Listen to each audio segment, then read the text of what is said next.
ঢোলা ঢোলা এগুলো কি আমরা ঢোলা কি ঢোলা ধরা? হ্যাঁ আর এগুলো কি? এগুলা আম আম। এগুলা কি? Apple apple. হ্যাঁ আর আপেল আর এগুলা নিচের গুলা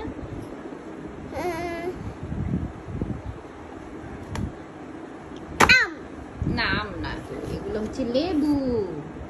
লেবু বই ছিঁড়ে যাবে, এরকম করে না। এগুলো কি? হেলিকপ্টার একটু বলো তো। হেলিকপ্টার হেলিকপ্টার বলো। ভাইয়া আম্মু এই ভাইয়া বলো। উড়ার হেলিকপ্টার আই উড়ার আচ্ছা আচ্ছা বলো না তো, তুমি ওইটা একটু বলো তো মোটুর মতো। হেলিকপ্টার হেলিকপ্টার একটু দেখাও তো, দাঁড়ায় দেখাও। হেলিকপ্টার হেলিকপ্টার দাঁড়ায় দেখাও, দাঁড়ায় দেখাও। একবার দেখো, তারপরে আবার আমরা করবো। দেখি, দেখাও, দাঁড়াও দাঁড়াও। দেখো না। দাদি ডোলা এগুলো কি? এগুলো এই ডুলু এই ডোলা ডুলু দাদি দুলু হাই রানী? এই ডোলা এই এগুলো